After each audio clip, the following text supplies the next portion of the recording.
I'm Brayden Rondo. I'm Margie Dickey. And welcome back to the Vulcan View.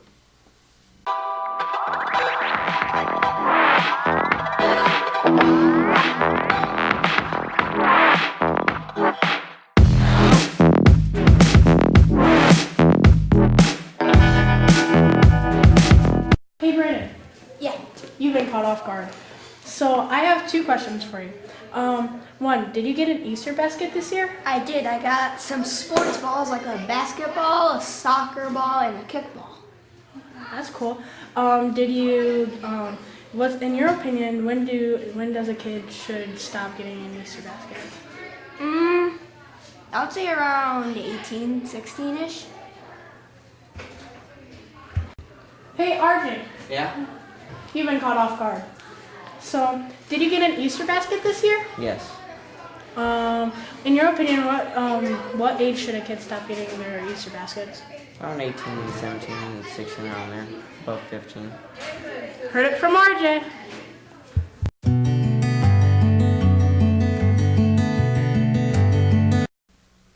Alright, we are here with Mrs. Hackett, who is retiring from the School of Plays and Musicals, and we have some interview questions for her. First question is, how long did you direct the plays? Well, I started out doing choreography first, and then I went on to co-direct, and then finally direct in probably 1992. And since then, that'd be 27 years, and I've been involved in theater for 34 years. Wow, that's a long time. Alright, the question two is, do you have a favorite actor or actress? Oh, they're all favorites, but I guess one who stands out is the most character type of actor was Thomas Collison. And most of you know him. He's Mr. Collison's oldest son, and he still is quite a character. Good. And the next question is, do you have a favorite play or musical? Most of them are all musicals. I really enjoyed doing Little Women this year because I thought it gave a chance for a lot of the girls who are in theater to be seen in their talent. Another play that was probably one of my favorite was years ago when we did MASH.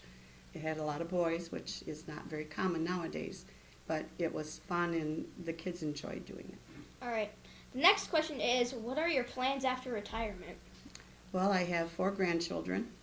One of them involved, well, 2 of them involved in theater. My granddaughter's in high school theater, and my grandson is now doing community youth theater. And the other 2 are involved in soccer and band, and it's just time to give them more attention. That's great. Alright, the next question is, what would be some good advice for the director that is taking your place? Good advice, I guess, is just to try and be on schedule. It's hard to come up with a schedule and to stick to it, especially if you have snow days or something like that. But overall, I guess that's the main thing, is to really be organized and be willing to listen to the kids and help the kids. You heard it first from Mrs. Hackett. Bye.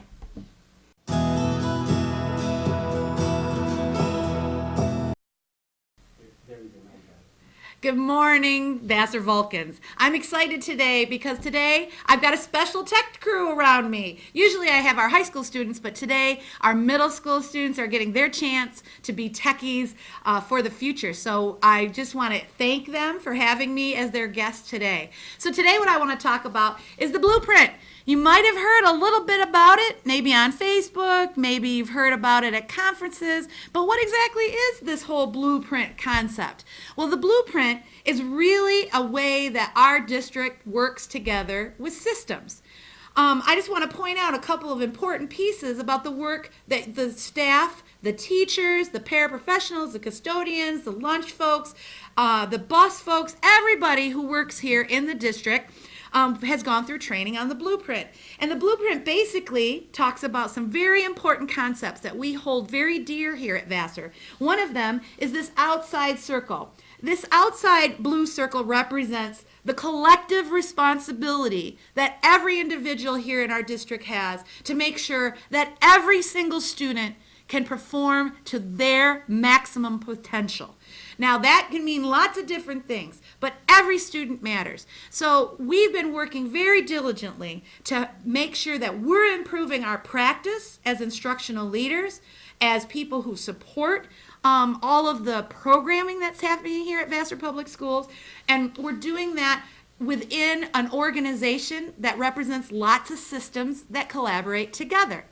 So usually when you see groups work together, they're usually in teams, correct? One of my favorite teams is Michigan Wolverines, and it's always a win-lose situation when they're playing any kind of sporting activity. And so what I'm talking about for teams and working together is completely different than a team versus another team. This is where the teams all work together, and their goal is to make sure that every student gets across that graduation final finish line. And to do that, we have to work together. Now, this is also not just in the area of academic achievement, but also includes those non-academic things that are important to our kids. Making sure kids are eating nutritious meals every single day. Making sure that their needs are being met. Making sure that there's some after-school activities, whether it be athletics or band or fine arts or anything that they show some interest in.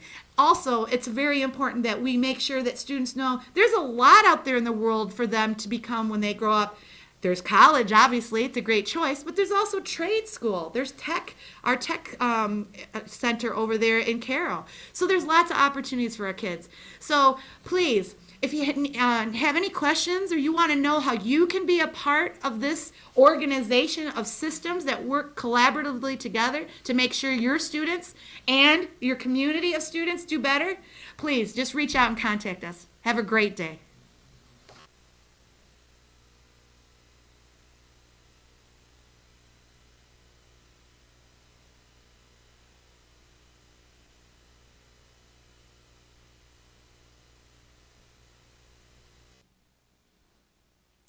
Hi, this is Mr. Kiss. You can tell I'm in my spaceship. Just to let you know, we'll be flying into testing next week for our 6th grade. In the morning on Tuesday, our 6th graders will be taking ELA, and then in the afternoon, they'll be taking math through M-STEP. So I just want to remind all my 6th grade students that next week, make sure we are getting a good night's sleep on Monday, that we are doing everything we need to do on Monday night to make sure we're prepared for Tuesday. Thank you very much. Have a great day. Hello, Vassar 612.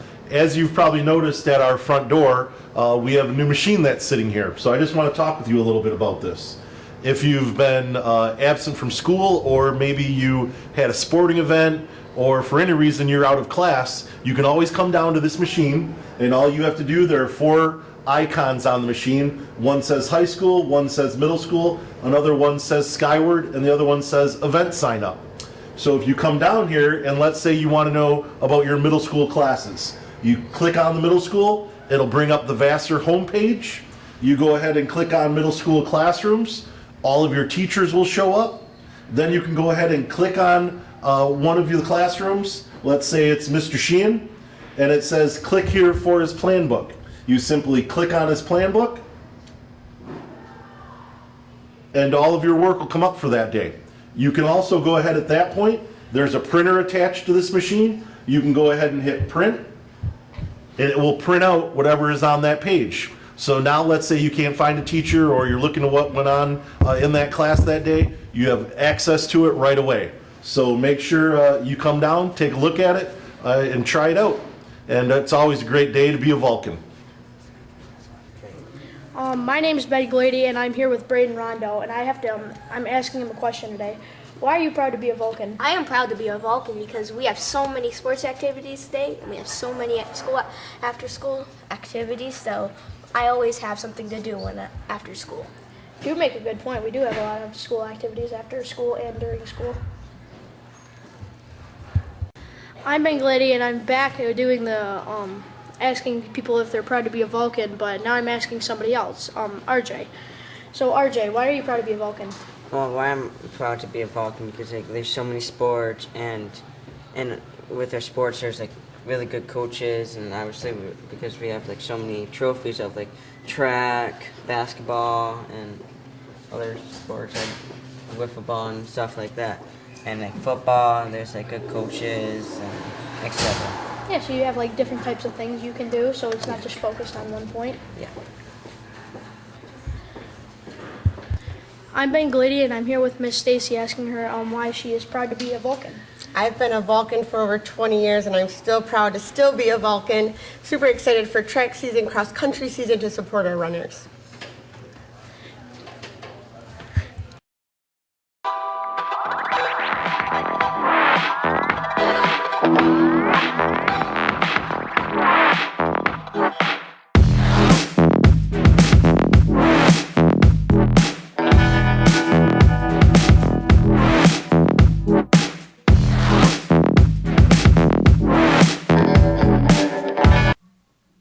Hi, I'm Brandon Rondo, and I'm going to be your weatherman for today.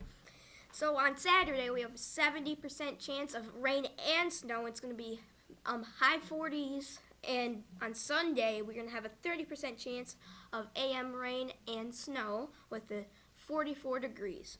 On Monday, we have 30 chance of snow, and it's going to be 45 degrees. On Tuesday, we're going to have low 50s with chance of showers.